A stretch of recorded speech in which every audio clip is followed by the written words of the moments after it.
So it's the security conversation that we're going to have here, especially on the back of what transpired recently with DCOP Ayensu Opare Ado. Sad incident, and we're all talking about it. What we're going to do is break it down for you. What has become the impunity that some of our security operatives, employ.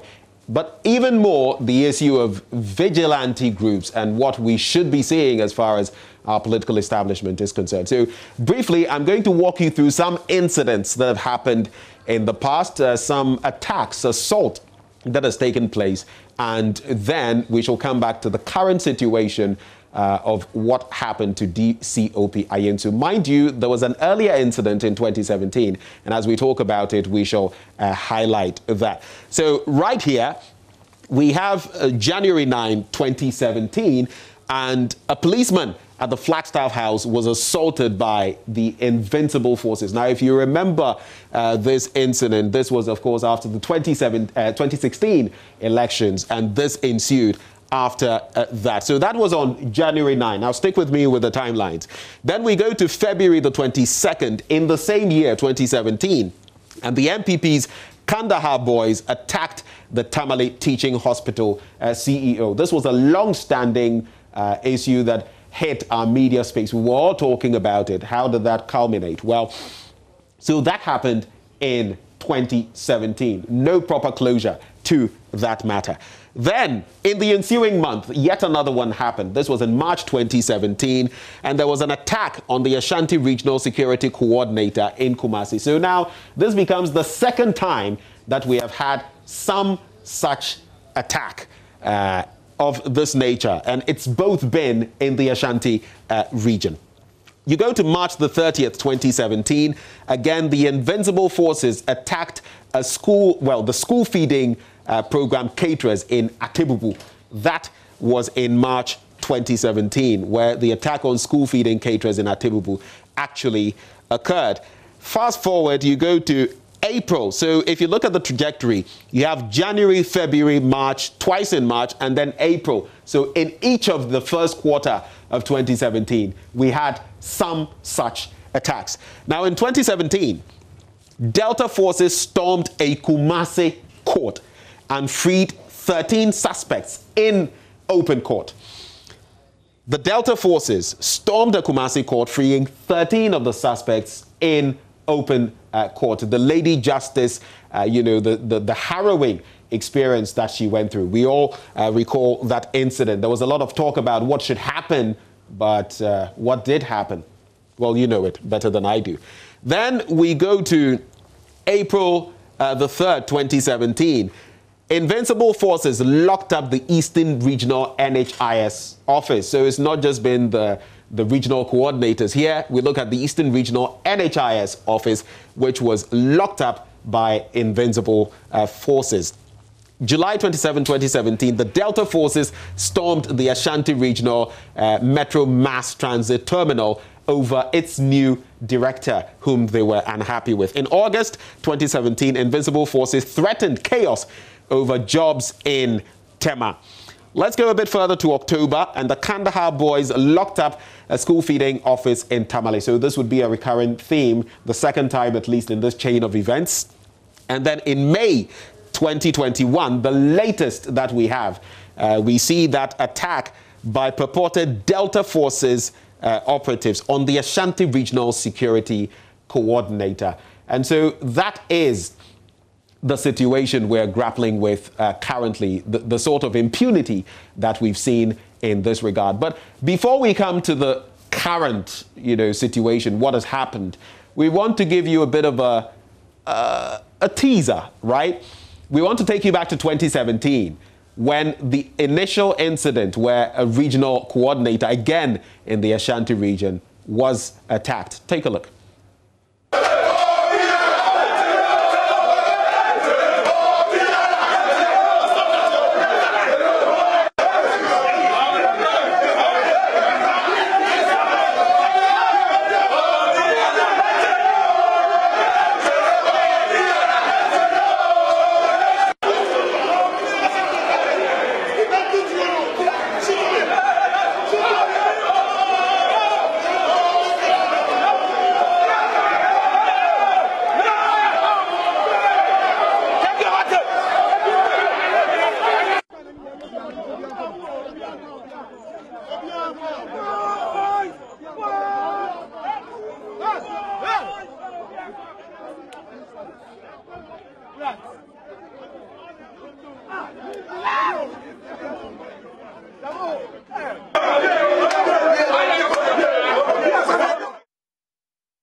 So that was the initial incident there, and you see how the Ashanti Regional Coordinator in 2017 was roughed up. Well, there's a new situation, DCOP Ayensu Opare Ado, and he's been sharing his experience with my colleague Evans Mensah. In fact, yesterday he was on PM Express. This is what he had to say.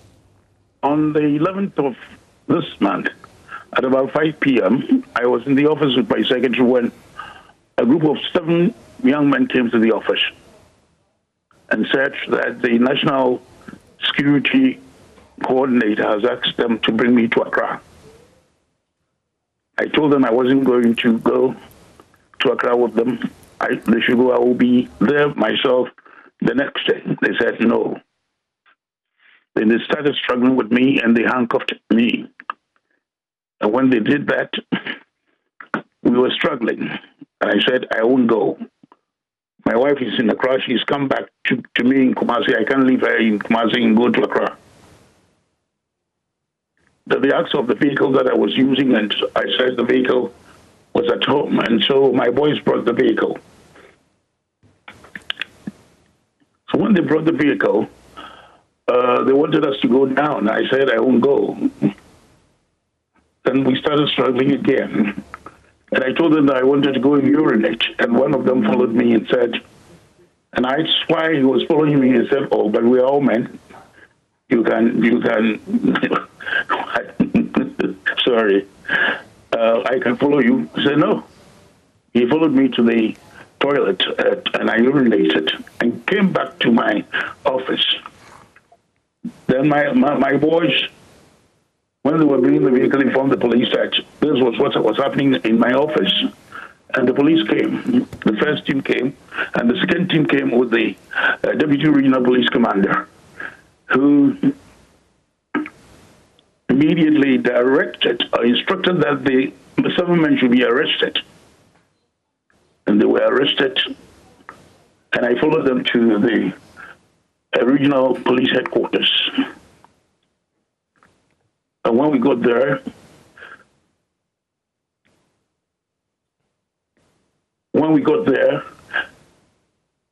we were gathered together, and they said they should leave. The 7 guys should leave, and we should come the next day. And what I intend telling you is this, that when they got to my office, I was there with my secretary. They closed the door, took our phones, and even one of them hit me with an AK-47 rifle. You were hit with the butt of the AK-47 rifle? Yes, with the butt of the AK-47 rifle. And I said, what is this? That they say we should bring you to the National Security Headquarters. And I said, I won't go. So when the police picked up, I don't know what should have been done. But if it was in my time, I would detain all of them. But the police never did detain them. And they said we should go and come the next day. That's Wednesday. On Wednesday, I went there, and none of the 7 came to the regional police headquarters. I wrote my statement. My secretary, with whom I was in my office, wrote her statement. And one junior officer, Danso, who was in his office, and that was also locked. The operations room also wrote a statement. So we're waiting for what will happen. So they said you should be brought to the National Security Secretariat headquarters in Accra. Did they identify themselves as true operatives of the National Security Secretariat? They were not the true operators. Well, I knew 4 of them. Mustafa, Staff, Mohammed, Saidu,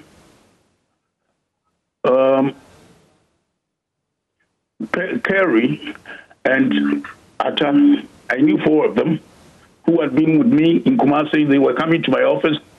They wanted me to go and do this same thing with them, and I never did want that to happen. And the other three, I never knew them. But one mentioned his name as Roxing, the leader of the group, and the like. So these people... Robert, yes, it was Robert. Yes. Please, I'm listening. So that was the interaction with DCOP Ayensu Opariado as he narrated his ordeal, including being hit with a rifle, his car, and all of what he had to go through.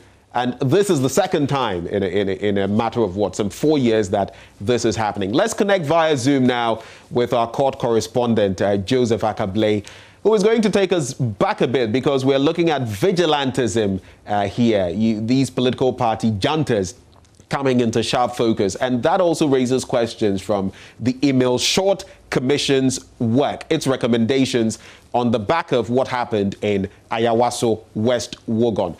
Joseph Akable, thank you for joining us on the AM show. Good morning, Ben. Great to have you. So just to put the matter in context, I'd like you to walk us through what the recommendations were of the Emil Short Commission in specific regard to vigilantism activity. And so, like you did indicate, it was one of the issues that came up that the commission looked at because right from the onset, they had to carry out the violence in terms of the gunshots that took place at the Labalichi School Park. The claim had been that they had been individuals.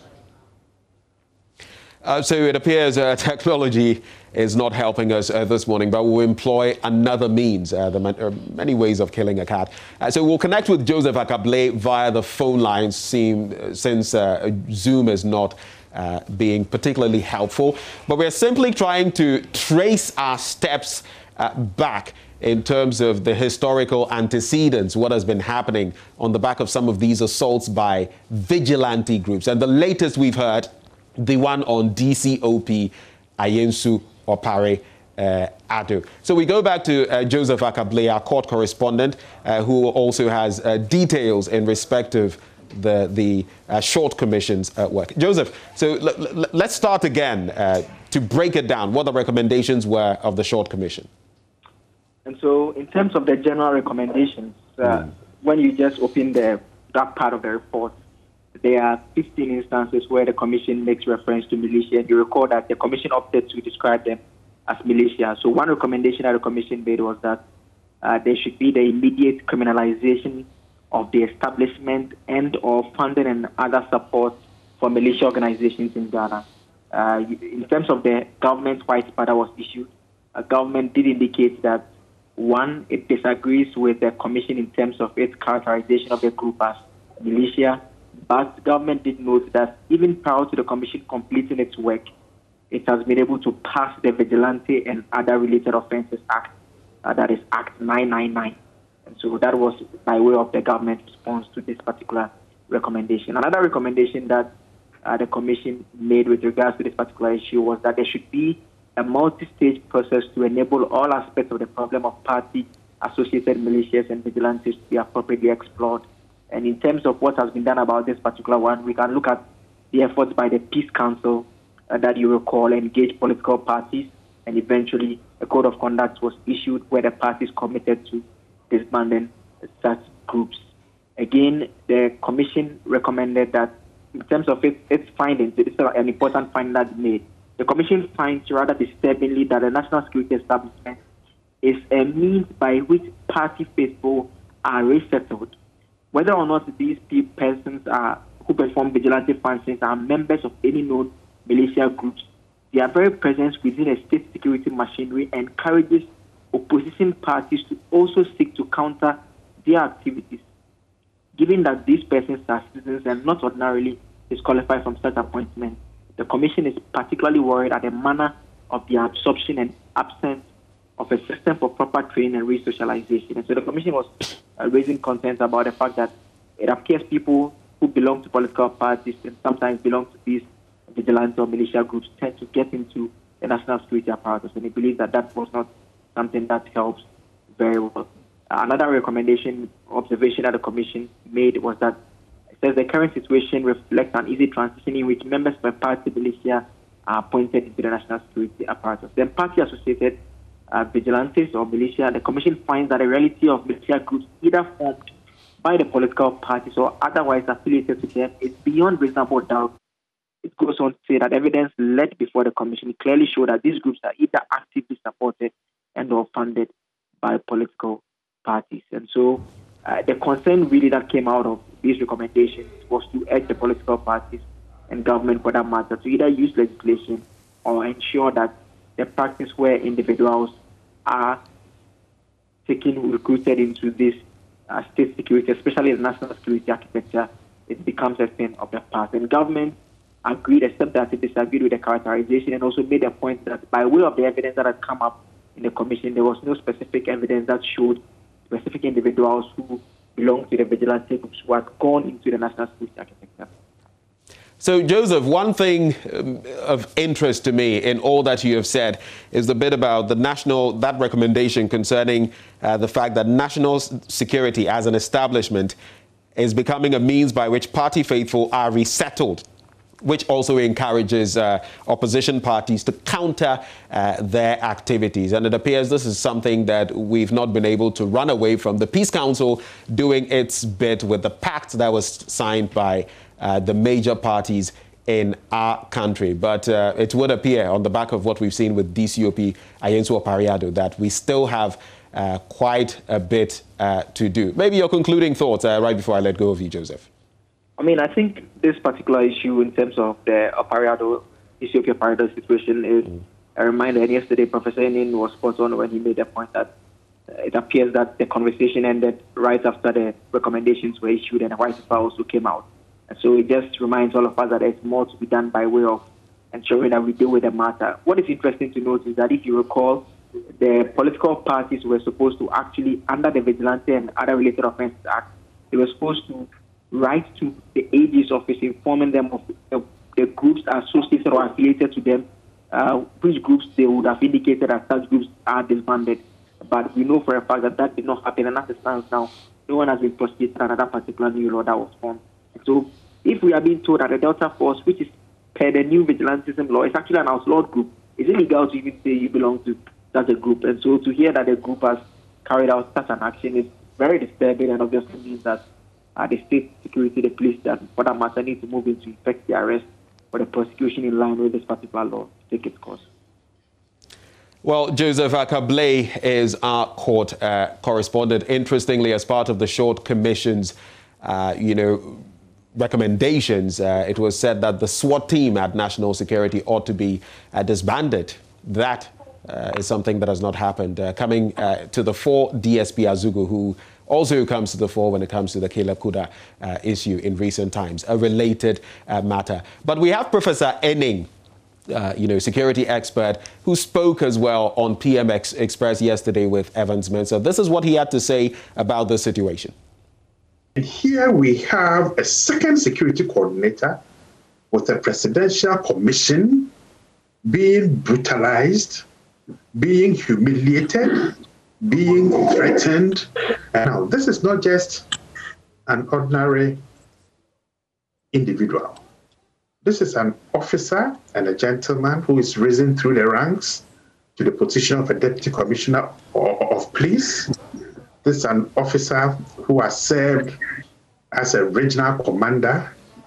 So what we are seeing, and by mentioning or specifically identifying Delta Forces, it's showing you that those who are members of these powerful groups are a law unto themselves, in which the phraseology national security is only used in an ad hoc manner and in an opportunistic manner to clothe themselves for that authority and the power to be able to abuse people's rights and to undermine the authority of the state. We are seeing the beginnings of a monster, of a hydra-headed monster that we need to elevate, and I've said this consistently, we need to elevate this monster to the level of an existential threat to the state. Look, when you defy the orders of the president, routinely, those who defy that must be punished and resisted not by the police force, but by the armed forces. Precisely because by defying a presidential commission or appointee, you challenge the authority of the commander-in-chief. And we can't and we mustn't have that. This is dangerous. Security expert Professor Edding referring to the situation there as a hydra-headed monster. And it's being inflicted on ordinary citizens. It's being inflicted on officials of state as well. The question is, where does it end?